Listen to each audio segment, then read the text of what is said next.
In Daggerheart, there are 10 levels. Most stories start at level 1, and the lucky few who don't run into scheduling issues end at level 10. Almost everything you need to know about leveling up is on the bottom of your character sheet. But there are a few important things not listed that you could be missing out on.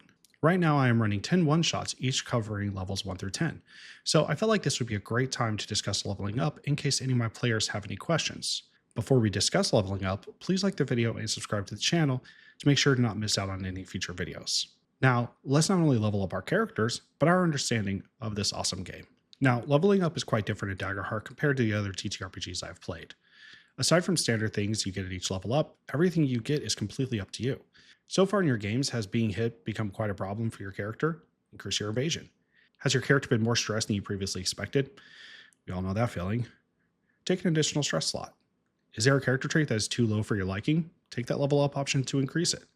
There are tons of options and so many different ways to level up your character that each character can feel completely different. Also, just to let you know before we continue, when you tell your players they level up, make sure all characters level up. This game is completely milestone-based leveling, so if a player misses out on a game, they don't have to miss out on leveling up with everyone else. Now, if you have watched some of my videos before, you know I've mentioned tiers of play multiple times, so much so that you may already know them by heart and don't need me to repeat them, but I'm gonna. In Daggerheart, there are 4 tiers of play. Tier 1 is for level 1 characters, Tier 2 is for characters levels 2 through 4, Tier 3 is for 5 through 7, and Tier 4 is levels 8 through 10. When writing this, I didn't even have to check the book because I've said it so many times, but I still did because my self-confidence isn't the greatest. At the beginning of Tier 2, level 2, you gain additional experience on top of the 2 you gained at level 1. That experience also starts with a +2 modifier, and your proficiency goes up by 1. At the beginning of Tier 3, level 5, you gain another experience with a +2 modifier, you gain a +1 bonus to your proficiency like you did at level 2, and you also clear all marks on your character traits. More on marking character traits later.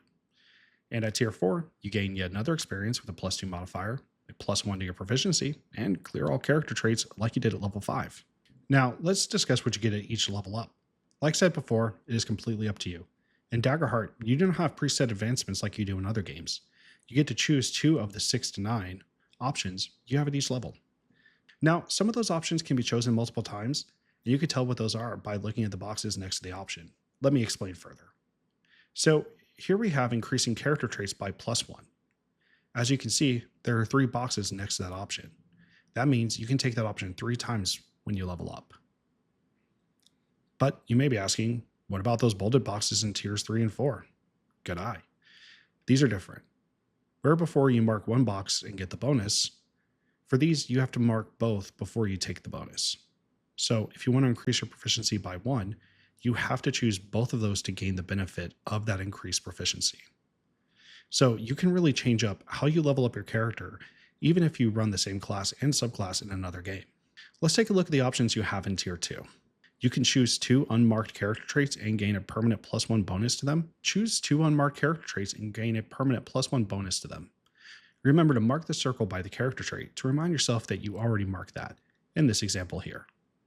Now, once you select those 2, you cannot select those same traits again until you hit the next tier, which like I covered earlier, allows you to clear marked character traits. You can also choose to increase your HP.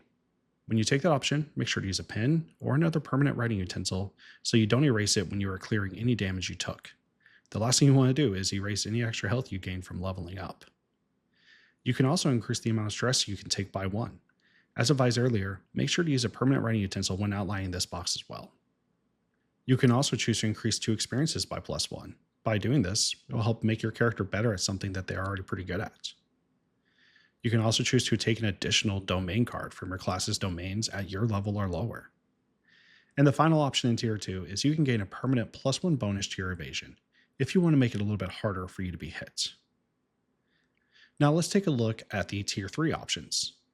In Tier 3, you can choose all the options above, but there's a little bit more. You can also choose to increase your proficiency, but you have to fill both boxes to get that option. While we were talking about filling out both boxes, let's also talk about multiclassing. Now, of course, this is going to be a video on its own, but starting at level 5, you can choose to multiclass.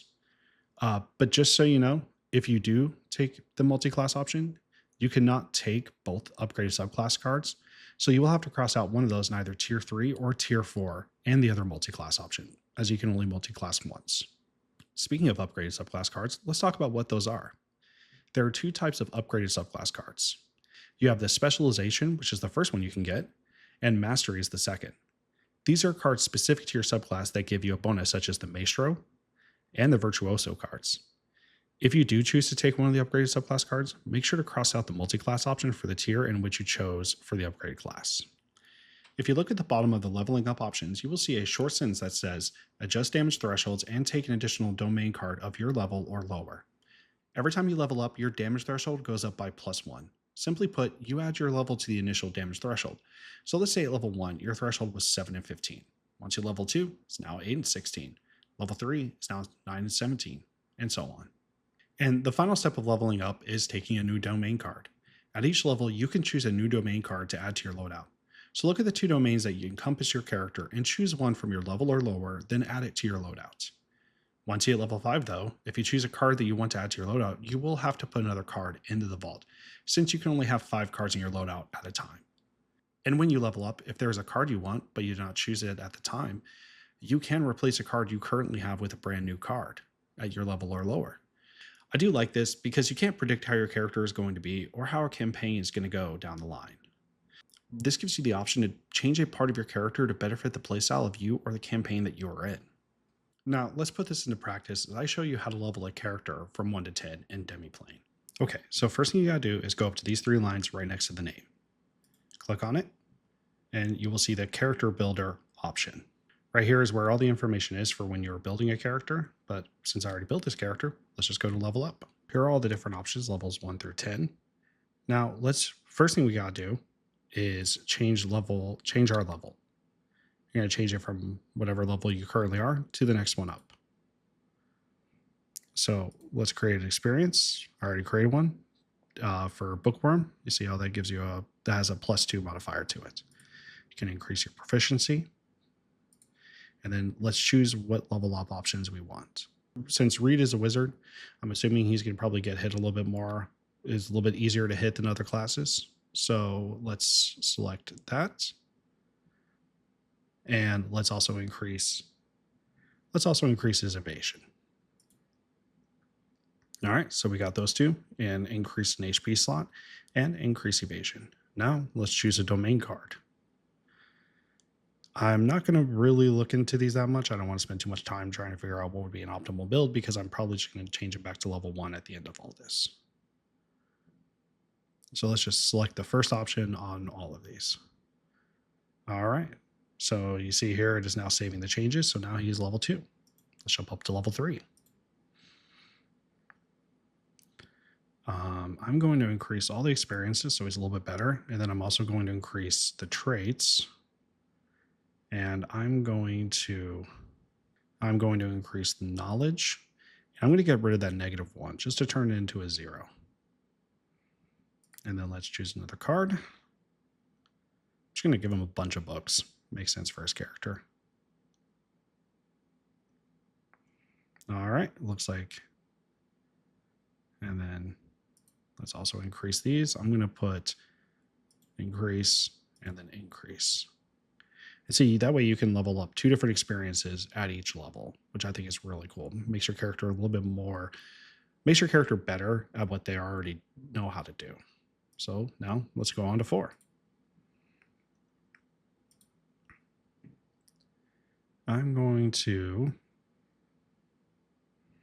gain a stress slot and increase the let's increase the character traits. All right. Let's try to increase these. So as you see here, I couldn't choose strength or knowledge again because I already chose those at level 3. And give him another book. He's just going to be all spells. Let's go back up. Let's scroll. Let's go to level 5. And let's create a new experience. The new experience is going to be strong memory. And increase proficiency as well because it increases at each tier. And let's take the upgraded subclass card, which is what I'm very excited about. And let's make him a little bit harder to hit as well. Let's take that and take shape of material. I love how easy it is to level up in Demiplane. So let's go at level 6. I'm going to increase his HP, increase traits. Now that we hit another tier, I can increase I can increase traits that I've already increased before. So let's get him really smart. Let's increase his strength a little bit. Boy's been hitting the free weights. And choose another domain deck card. I'm going to go. I always love teleporting in games, so I'm going to counter break it. I'm going to go right for my teleport. Now let's go up to level 7. Gain him a stress slot. And let's increase experiences. Because now I have 4 experiences, so I'm going to increase these 2 to 3. And then choose domain deck card. Pass through and playing gate. Yeah, let's go with grants pass through and playing gate features. He is a cartographer, so he's definitely going to have to travel. Now let's change it to level 8. Yep. Let's create a new experience because we are now in tier 3. World Traveler. With those like kind of like those gates and those plane spells, he's a little bit more traveled now that he's a little bit higher up. He's a little bit stronger, a little bit tougher. So now he is traveling the world more often. Let's get the next upgraded subclass card. And let's increase evasion. Ooh, let's go with Safe Haven. I absolutely loved Caleb's manor, or his kind of like wizard study. So I kind of want to give that to my own wizard. And let's choose that book. He's just going to have tons of books on him as well. So let's move on to level 9. I'm going to give him an HP slot. Actually, you know what? I'm just going to give him 2 more. Just to make him a little bit harder, a little bit more like able to withstand some hits. Let's go with Book of Ronin. If you're a Critical Role fan, you know that reference.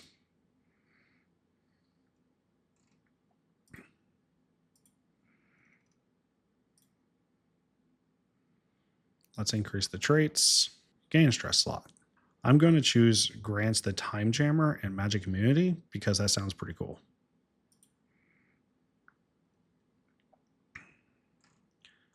All right, it looks like we have successfully leveled up the character to level 10.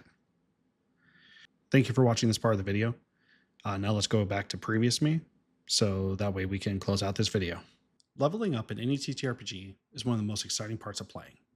Being able to unlock new abilities, strengthen your character, or make them completely different is so much fun, and I feel like Daggerheart handles it very well. And just so you know, you made it all the way to the end of this video, your character automatically levels up. Don't worry, I spoke with your GM, they are cool with it. Just make sure to tell them to watch this video so they can be reminded. Make sure to like the video and subscribe to the channel to continue to learn more about Daggerheart with me. I want to thank you for watching, keep that glass half full, and have a great next game. Bye.